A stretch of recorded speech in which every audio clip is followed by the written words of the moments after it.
Bien-aimé, bonjour. Rhapsodie des réalités du mardi 1er octobre 2024. Pasteur Christ partage avec nous sur le thème trois éléments clés de la justice. Alléluia. Notre verset d'ouverture est tiré de Romains 5, verset 17. Car si, par la faute d'un seul, la mort régnait chez un seul, à plus forte raison, ceux qui reçoivent l'abondance de la grâce et du don de justice régneront dans la vie par un seul, Jésus-Christ, gloire à Dieu. La justice est cette nature de Dieu qui révèle sa justesse et sa perfection. C'est la nature de Dieu qui est communiquée à l'esprit humain pour lui donner une bonne position et produit en lui la justice de Dieu. Cette définition, bien que très simple, contient les trois éléments clés sur lesquels je souhaite insister dans notre étude d'aujourd'hui. Alléluia. Premièrement, la justice est la nature de Dieu qui révèle sa justice de Dieu. Sa capacité à avoir raison.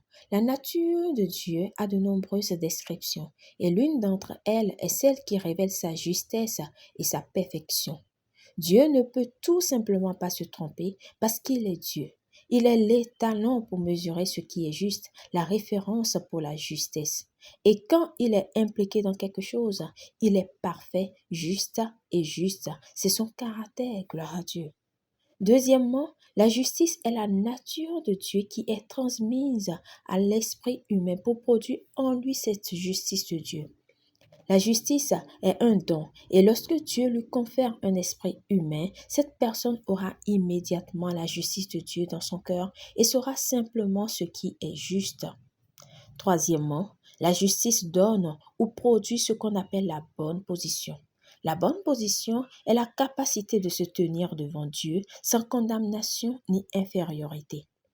Aucun homme ordinaire ne peut se tenir devant Dieu jusqu'à ce que Dieu lui donne la capacité de se tenir en sa présence et de lui parler sans crainte, sans infériorité ou sans condamnation. Oh, loué soit l'Éternel.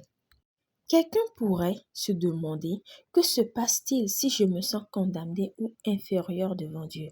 Le fait que vous ressentiez un sentiment de culpabilité, de condamnation ou d'infériorité en présence de Dieu ne signifie pas que vous êtes coupable, condamné ou inférieur.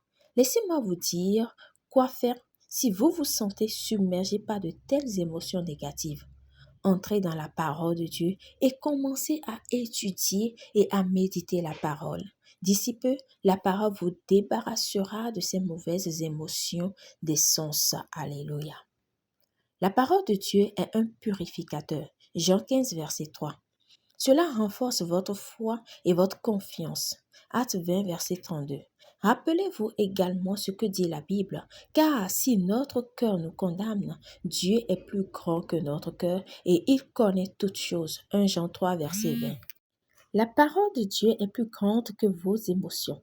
Cela vous révèle la vérité sur qui vous êtes. Cette connaissance détruit tout sentiment de culpabilité, de condamnation ou d'infériorité et inspire la confiance de l'Esprit en vous. Alléluia. Prière. Merci Seigneur pour le don de la justice. Je me réjouis parce que j'ai votre nature en moi, qui produit la justesse en moi et me donne la capacité de me tenir devant vous sans peur, condamnation ou infériorité.